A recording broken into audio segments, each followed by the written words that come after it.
नमस्कार, आप देख रहे हैं इंडिया न्यूज। आपके साथ मैं हूं चित्रा त्रिपाठी। इंडिया न्यूज के बेहद खास शो क्या बोले दिल्ली में आप सभी का स्वागत है। दिल्ली दिल वालों की है और दिल वाले दिल्ली विधानसभा चुनाव के मद्देनजर अपने दिल की बात हम तक हर रोज पहुंचा रहे हैं। जनता का मिजाज भांपने के लिए आज हमारी टीम पहुंची बवाना, सुल्तानपुर माजरा, रोहिणी और चांदनी चौक की सीट पर। यहां लोगों ने हमें बताया कि वो इस बार किसकी सरकार बनवाना चाहते हैं, किस पार्टी पर वो भरोसा जता रहे हैं, किन मुद्दों को इन चार इलाकों के लोगों ने बड़ा माना है।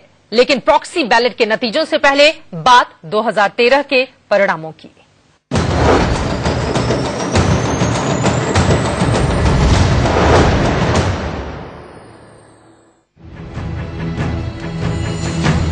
दिल्ली के दंगल को लेकर क्या सोचती है बवाना, रोहिणी, सुल्तानपुर माजरा और चांदनी चौक की जनता।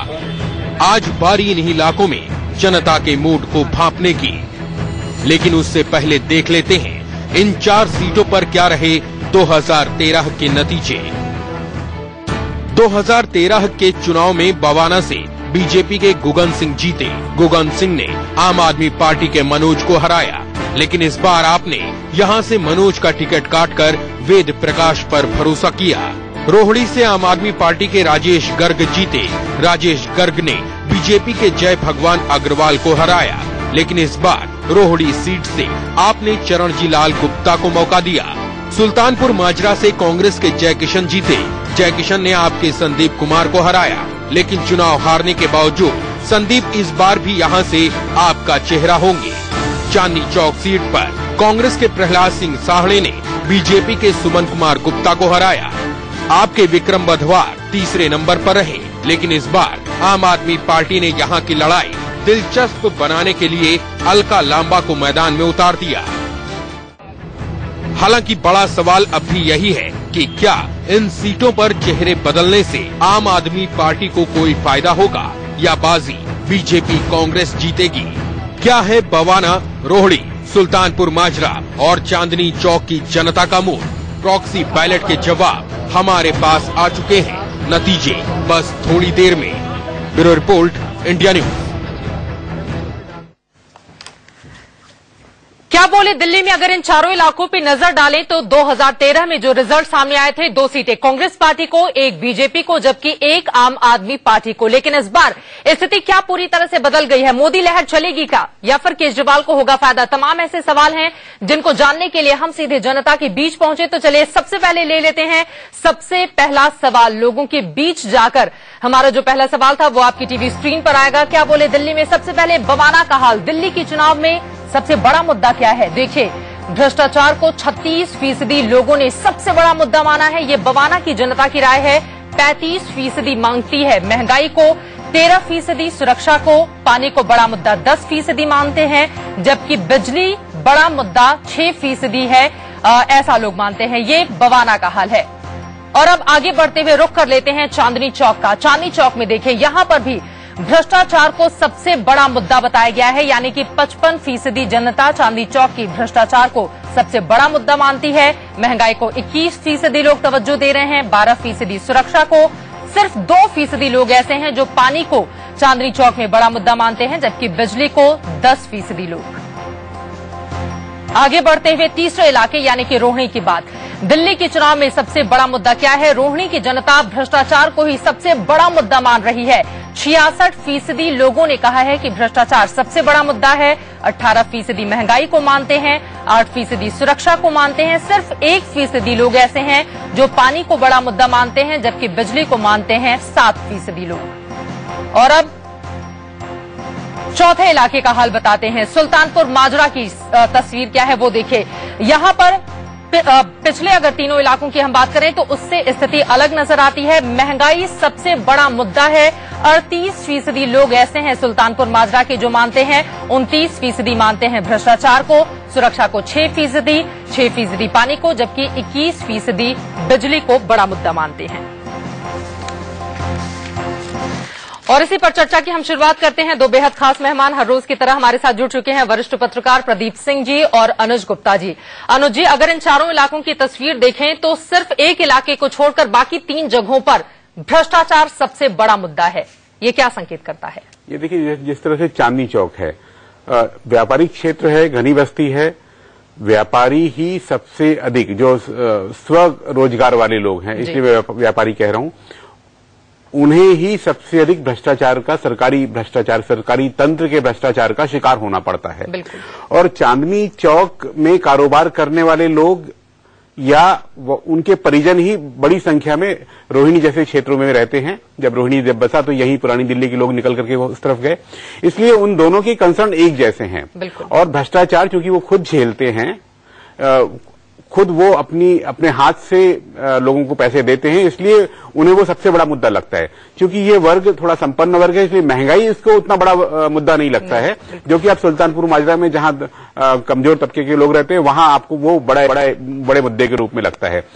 देखिए, चांदनी चौक सदियों पुराना बाजार है, लेकिन इसके बावजूद वहां के हर दुकान में आपको जनरेटर मिल जाएगा। क्यों? क्योंकि बिजली की दिक्कत उस मार्केट में है। और जब प्रधानमंत्री नरेंद्र मोदी कहते हैं कि दी को इन्वर्टर फ्री, जनरेटर फ्री कर देंगे, तो शायद चांदनी चौक का व्यापारी जो है वो सबसे अधिक खुश होगा। गुजरात में ऐसा हुआ है, जो लोग गुजरात जाते थे वो बोलते अरे वहां तो जनरेटर ही नहीं होता किसी के यहाँ पर, अहमदाबाद में। तो वो जो ट्रेंड वहां का है, वहां का देखा हुआ, वो चांदनी चौक के व्यापारियों को पता है। और इसी कारण बिजली का विषय वहां एक बड़ा मुद्दा है। और मुझे लगता है कि शायद वोटिंग के समय भी लोग इस बात का ध्यान रखेंगे। वोटिंग के समय भी लोग इस बात का ध्यान रखेंगे। पहला बड़ा सवाल इन चारों इलाकों में, और उसकी तस्वीर भी हम आपको दिखा रहे हैं जो आंकड़ों के जरिए हमारे सामने आई है। चांदनी चौक की चूंकि हम बात कर रहे थे, तो चांदनी चौक की जनता सोचती क्या है, एक बार सुन लेते हैं, उसके बाद प्रदीप जी का रुख करूंगी। दिल्ली में क्या होना चाहिए, किसकी सरकार बननी चाहिए? इस बार दिल्ली के अंदर भारतीय जनता पार्टी की सरकार बननी चाहिए, जिससे कि केंद्र के अंदर जो योजना है वो दिल्ली के अंदर ढंग से लागू हो सके। बीजेपी की जीत पक्की मानी जाएगी और सरकार किसकी? बीजेपी की बनेगी जी, पक्का, बिल्कुल 100% बीजेपी की सरकार बनेगी, इसमें कोई संशय शंका नहीं है। जितना भी हो सके तो इस बार बीजेपी को ही वोट देना चाहिए, क्योंकि जो कर सकता है वो बीजेपी में ही दमखम लगता है। बाकी तो सब जितना मतलब बुराई करे, लेकिन बीजेपी जो कर रहा है वो सब अच्छा ही कर रहा है। केजरीवाल धरना प्रदर्शन के लिए माहिर हैं, वो जहां जाएंगे हम भी धरना प्रदर्शन करेंगे, लेकिन सरकार मोदी जी अच्छी चलाते हैं और हम मोदी जी के ही साथ हैं। क्योंकि मोदी का लहर जो अभी चल रही है, हर क्षेत्र में मोदी का ही लहर है, मोदी की ही सरकार बननी चाहिए। दिल्ली में बीजेपी की सरकार बननी चाहिए और यही बेहतर रहेगा, क्योंकि सेंटर के अंदर मोदी सरकार है। दिल्ली के लिए बेहतर लगता है कि गरीबों का मसीहा only Kejriwal, only Kejriwal, only Kejriwal. कुछ नरेंद्र मोदी को मानते हैं, तो वहीं एक दो ऐसे भी चेहरे सामने आए जिन्होंने ओनली केजरीवाल का नारा वहां पे बुलंद किया है। और चांदनी चौक अपने आप में दिलचस्प इसलिए भी हो जाता है क्योंकि कांग्रेस पार्टी की पूर्व नेता अलका लांबा ने आम आदमी पार्टी का दामन थामा और इस बार वो इस जगह से चुनावी मैदान में है, जबकि 2013 में चांदनी चौक की सीट कांग्रेस के खाते में गई थी और आम आदमी पार्टी यहां से तीसरे नंबर पर रही थी। एक जवाब आपसे प्रदीप जी इस पर। देखिए चित्रा, चांदनी चौक का इलाका जो है वो कई चीजों के इम्तिहान का गवाह बनेगा। एक, शोएब इकबाल जनता दल यूनाइटेड छोड़कर कांग्रेस में आए हैं। बिल्कुल। ये चांदनी चौक बल्ली मारान की सीट जो है उनके प्रभाव क्षेत्र की सीट मानी जाती है, तो उसमें उनका मुस्लिमों पर बहुत ज्यादा प्रभाव है, यही सोचकर कांग्रेस उनको ले आई है। जब से विधानसभा बनी है दिल्ली में, तब से 93 को छोड़कर यहां से बीजेपी कभी जीती नहीं है जी। तो अभी आप जो सुनवा रहे हैं उससे लगता है कि स्थिति बदली हुई है।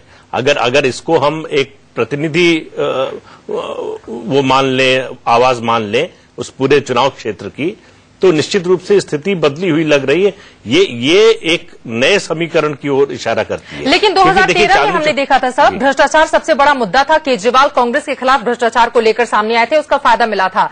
लेकिन इस बार भ्रष्टाचार को इतनी ज्यादा तवज्जो इन इलाकों की जनता की ओर से क्यों दी जा रही है?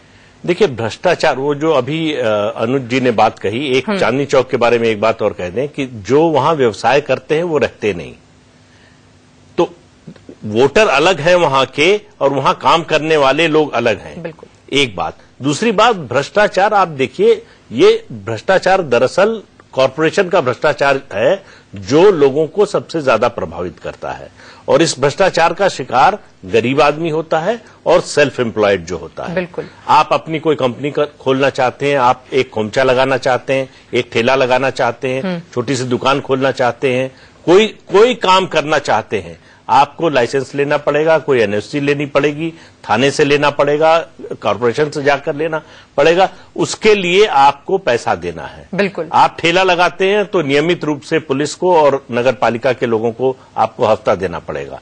तो उनके रोजमर्रा के जीवन को ये भ्रष्टाचार बहुत ज्यादा प्रभावित करता है और इसी वजह से एक बड़ा मुद्दा बनकर सामने आया है। हालांकि सुल्तानपुर माजरा के लोग महंगाई को सबसे बड़ा मुद्दा मानते हैं। अब आ जाते हैं अपने दूसरे सवाल की ओर। आपको बता दें कि इन चारों इलाकों में जाके हमारे रिपोर्टर ने प्रॉक्सी बैलेट के जरिए लोगों से सीधा सवाल पूछा और सवाल यह है, दिल्ली चुनाव में आप किस आधार पर वोट देंगे? 87% बवाना के लोग मानते हैं पार्टी के आधार पर, 5% मुद्दे के आधार पर, जबकि उम्मीदवार के आधार पर 4%, जाति धर्म के आधार पर भी 4% लोग मानते हैं। लेकिन 87% पार्टी के आधार पर। रोहिणी की जनता 50% उम्मीदवार के नाम पर वोट करेगी, जबकि 30% पार्टी के नाम पर, 19% मुद्दा मानती है, जबकि 1% ही जाति धर्म के नाम पर वोटिंग की बात स्वीकारते हैं। चांदनी चौक पार्टी के नाम पर 57% लोग कह रहे हैं कि हम पार्टी के नाम पर वोट डालेंगे, उम्मीदवार के नाम पर 28% लोग, मुद्दे को लेकर 13% लोग हामी भरते हैं, जबकि 2% लोग जाति धर्म को लेकर। सुल्तानपुर माजरा की तस्वीर देखिए। सुल्तानपुर माजरा में उम्मीदवार के नाम पर 53% लोग मानते हैं कि हम उम्मीदवार के नाम पर यानी कि उसके आधार पर वोटिंग करेंगे, पार्टी के आधार पर 38%, मुद्दे के आधार पर 9% और यहां पर जाति धर्म को लेकर लोग मानते हैं कि जाति धर्म को ध्यान में रखकर हम वोटिंग के लिए नहीं जाएंगे। एक छोटा छोटा सा जवाब अनुज जी सबसे पहले आप ही से ले लेती हूँ। देखिए, सुल्तानपुर माजरा में जय किशन जो हैं वो 4 बार के विजेता और बीच में एक चुनाव वो अपनी पत्नी को जितवाया, यानी पिछले 5 चुनाव इस परिवार ने जीते वहां पर। कांग्रेस वहां पर यदि उम्मीदवार कांग्रेस पार्टी से, लेकिन वो वोट इनके हैं। जो हाल का विधानसभा चुनाव था वो मुश्किल से 1112 वोटों से जीते, लेकिन लोकसभा चुनाव में आम आदमी पार्टी ने यहां 31,000 वोटों की लीड ली, क्योंकि कांग्रेस के वोट शिफ्ट हो गए पूरे के पूरे आम आदमी पार्टी की तरफ। भाजपा ने इन दोनों चुनाव में यहां लीड नहीं ले पाई, इसलिए भाजपा के लिए ये सीट बहुत कठिन लगती है। जहां तक चांदनी चौक वाली सीट थी, देखिए कांग्रेस के प्रहलाद साहनी जो लगातार 4 बार के विजेता, जो 9 सिख विधायक चुने गए थे दिल्ली विधानसभा में, उनमें कांग्रेस के 2 थे, उनमें से एक ये हैं। शायद इसीलिए कि सिख यहां से आसानी से जीत रहा है, इसलिए हो सकता है कि पंजाबी वोटों का भी ध्यान रखते हुए या अन्य कारणों से भी अलका लांबा को यहां उतारा आम आदमी पार्टी ने। जो रोहिणी की सीट है, रोहिणी पे हम आ गए हैं ना वैसे जी। रोहिणी की सीट बहुत महत्वपूर्ण है। जो वहां उम्मीदवार जो 50% कह रहे हैं उसका महत्व समझिए। लोकसभा विधानसभा चुनाव में 1872 वोटों से गर्ग साहब आम आदमी पार्टी के जीत गए, जबकि भाजपा के जय भगवान अग्रवाल लगातार 4 बार जीतने के बाद इस सीट से हार गए थे। और जब लोकसभा चुनाव आया तो भाजपा ने यहां 44,000 वोटों की बढ़त ली। आम आदमी पार्टी ने अपना उम्मीदवार बदल दिया है क्योंकि विधायक उनके साथ नहीं है, और मुझे लगता है कि जिन गुप्ता साहब को उन्होंने उतारा है उसके बावजूद ये सीट शायद इस बार भाजपा की तरफ झुक जाएगी। बिल्कुल। प्रदीप जी के पास में चलूंगी, लेकिन उसके पहले तीसरा सवाल हम ले लेते हैं और तीसरा सवाल हमारी टीवी स्क्रीन पर सीधे आपको दिखाई देगा। क्या बोले दिल्ली में हमारा तीसरा सवाल था, दिल्ली चुनाव में क्या मोदी की लहर चलेगी? चांदनी चौक में 65% लोग मानते हैं कि हां मोदी की लहर चलेगी, 35% वहां की जनता कहती है कि मोदी की लहर नहीं चलेगी। नरेंद्र मोदी की ओर से दिल्ली में बाकायदा रैली भी की जा चुकी है। बवाना की जनता देखिए सीधे सीधे यहां पर क्लीन स्वीप बीजेपी के लिए 92% लोग मानते हैं कि हां नरेंद्र मोदी की ही लहर चलेगी। सिर्फ 8% ऐसे लोग हैं जिनकी राय इससे अलहदा है। रोहिणी की जनता क्या बोलती है? रोहिणी में 71% रोहिणी की जनता मानती है मोदी की लहर चलेगी, 29% ऐसा नहीं मानते हैं। और वहीं सुल्तानपुर माजरा की अगर हम बात करें तो वहां की तस्वीर थोड़ी उलट है, क्योंकि ये कांग्रेस की सीट है। 81% लोग मानते हैं कि मोदी की लहर सुल्तानपुर माजरा में बिल्कुल नहीं चलने वाली है, 19% हामी जवाब देते हैं। यानी कि तस्वीर साफ हो जाती है अगर इन चारों इलाकों की बात करें। और प्रदीप जी इस पे आपका कमेंट। सिर्फ सुल्तानपुर माजरा को छोड़ दें तो बाकी जगह बीजेपी नहीं, लेकिन बड़े आश्चर्यजनक ये नतीजे जो हैं, आप देखिए रोहिणी की सीट, हाँ। ये ट्रेडिशनल बीजेपी की सीट है। आंख बंद करके बीजेपी का उम्मीदवार यहां जीत सकता है जी। इसलिए विजेंद्र गुप्ता की कोशिश है कि इस बार उनको वहां से टिकट मिले, वो लड़ना चाहते हैं। वहां कम लोग मोदी लहर बता रहे हैं। बवाना जो रिजर्व सीट है बीजेपी के लिए, कभी अच्छी बीजेपी का उम्मीदवार यहां जीत सकता है जी। इसलिए विजेंद्र गुप्ता की कोशिश है कि इस बार उनको वहां से टिकट मिले, वो लड़ना चाहते हैं। वहां कम लोग मोदी लहर बता रहे हैं। बवाना जो रिजर्व सीट है बीजेपी के लिए कभी अच्छी नहीं रही है। जितनी रिजर्व सीट हैं 12 की 12 में बीजेपी का कोई बहुत अच्छी परफॉर्मेंस नहीं है। बिल्कुल। वहां मोदी लहर 90% के पास जा रही है। तो ये इससे एक संकेत ये भी निकलता है कि सीटों पर जो है इक्वेशंस बदल रहे हैं। चांदनी चौक जो ट्रेडिशनली कभी बीजेपी की सीट नहीं रही है, वहां 70%, 81% शायद लोग कह रहे हैं कि मोदी लहर। लेकिन हो सकता है डॉक्टर हर्षवर्धन वहां से जीते हो, उसका कुछ थोड़ा बहुत असर, और नरेंद्र मोदी तो खैर है ही जिनको लेकर बहुत ज्यादा उत्साह देखा जा रहा है। कि आम आदमी पार्टी अपने उम्मीदवारों की घोषणा कर चुकी है और काफी सीटों पर कांग्रेस भी कर चुकी है। चुनाव का माहौल शुरू हो चुका है, अधिसूचना जारी हो चुकी है।